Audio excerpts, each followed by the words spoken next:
We are here to have a look at the Green Impact Centre vegetable demonstration, showing many different varieties and techniques of growing. In front of you there are basically two replications, the right and the left. The block on the left is an exact replication of this, but it is hand fertilized. It is also drip irrigated but hand fertilized.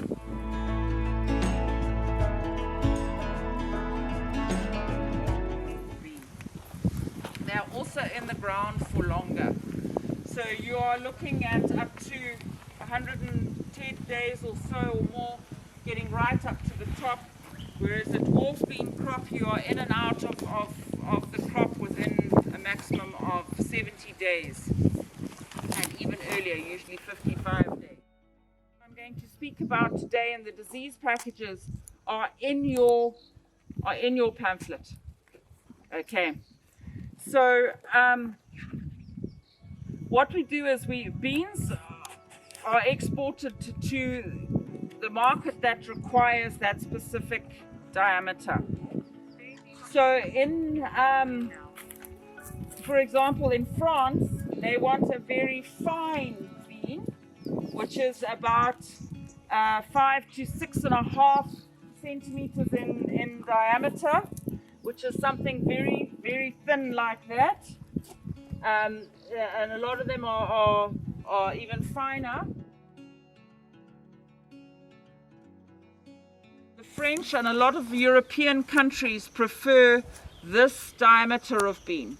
Okay, so in this range we have Madagascar, although they're a little bit wider, but we basically have Montserrat and Caledonia being the dwarf beans in that diameter.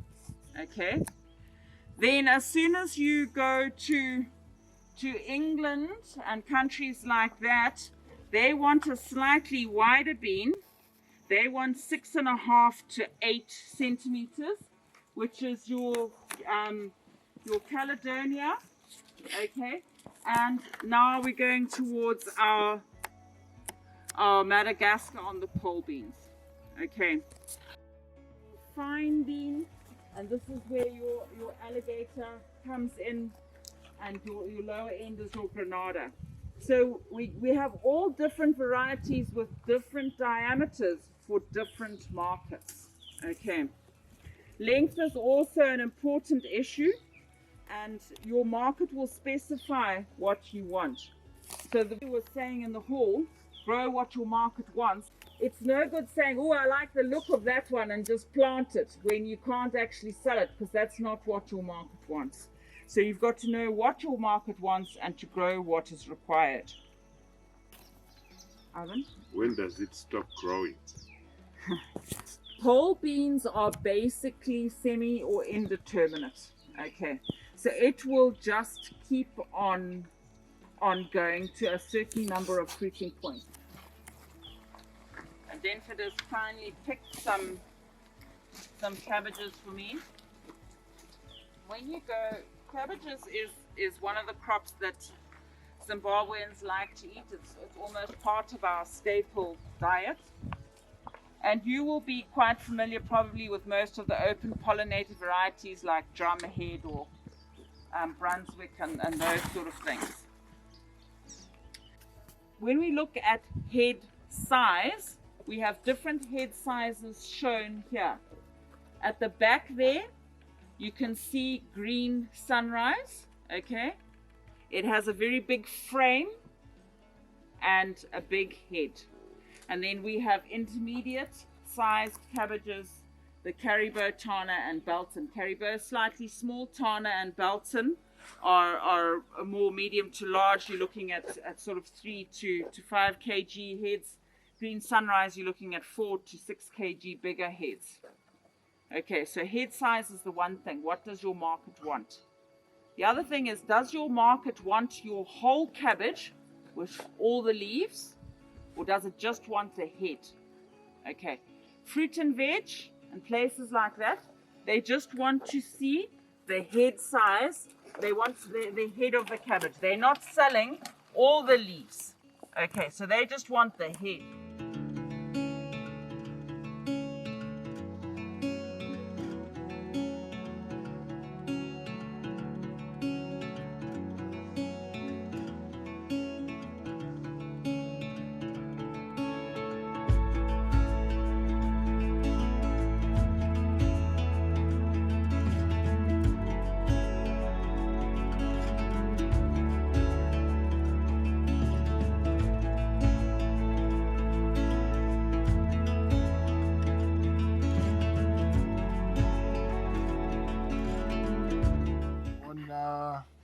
Diamondback moth. Yes.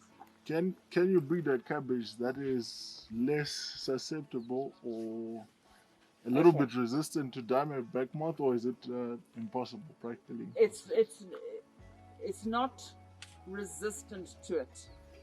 It may be more tolerant. Tolerant, yeah. Because for it to be resistant, basically, to be resistant to a pest is quite difficult. But there are certain characteristics in a variety that may lend itself to being more tolerant to attack. And that is, it will have a slightly thicker waxy cuticle on the leaf. Cauliflower is genetically quite susceptible to Xanthomonas or black rot, because it is a brassica. It's one of those diseases that's quite hectic on brassicas. And to breed resistance into cauliflower is a very big challenge. And I don't think there is one variety in the world that is totally resistant to it. So it is an issue, and again, another reason why it's generally grown in as a cool season crop. There are varieties that do have some heat tolerance to it, and you can grow them in the Middle East and in hotter climates. So they do perform, but not as well as the cool. Rocky and our number there, 372, it is about to become commercial, but it's not commercial yet, which is why it's still a number. With carrots, in Zimbabwe in particular, there's two types of carrots that we generally grow. We generally grow the corroded type or the Nantes type.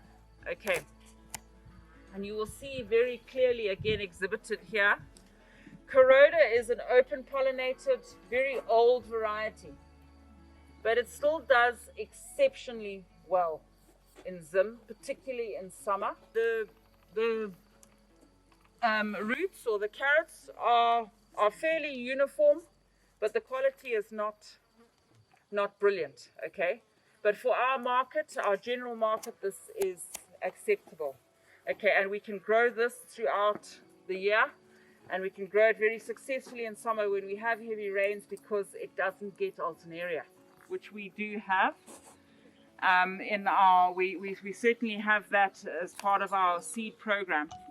But if you want to become a better farmer, basically, and you're looking at hybrid production, then you're starting to look at what else is off. It is quite a long season variety. The fruit is quite blocky, okay? It has a nice shape and it grows from green to red. It has a very firm wall and it yields very well. I should have actually planted some California Wonder into this thing to show you the difference in uniformity of the crop. These hybrids are that much more uniform and giving you a better yield, better uniformity in terms of fruit size.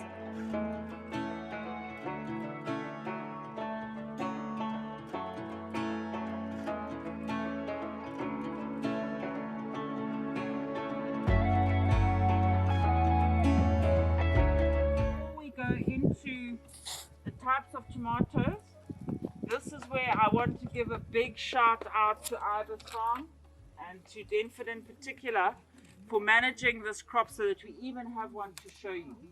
Not only are tomatoes very susceptible, so they have got a rigorous spraying starting program on tutor. Maybe you just want to talk a little bit about that practically before I go into the variety. But what we maintained here was we tried by all means not to do a lot of pesticide sprays. Why? Because we were just afraid of building resistance. Because what usually farmers do is when most of the time we jump in every week with a pesticide. Sometimes that pesticide, to us, we say, okay, we are keeping it clean, but we are building resistance. So sometimes also that also stops the breeding.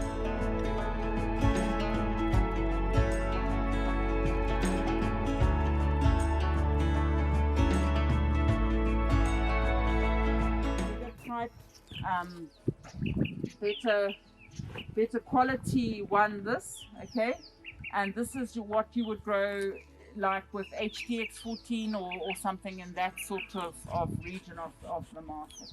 Okay, so I'll pass those around. Yes, they're a little bit cracked and whatever, they're a bit over mature, but you can just feel how firm they are compared to the regular tomato that you would normally eat. A Tengeru grower, you might want to consider the Morogogo. Okay, it is a very high yielding, it has a better disease package than Tengeru, and it is in that market slot better fruit size. Okay, so that's your Morogogo.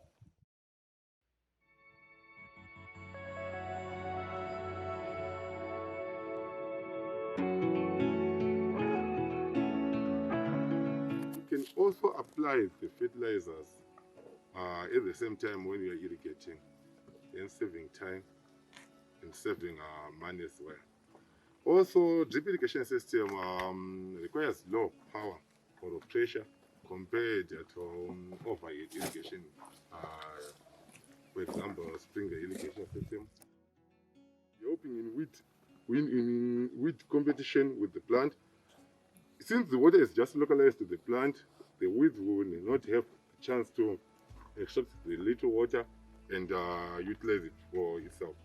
So I will take you through until we go to the fertigation room. All the blocks are being irrigated with the drip irrigation, but the other block will be fertigated. This one will be manually fertilized. So I will take you to the fertigation room where we have a pro controller and our fertigation unit there. Then I will take you through that.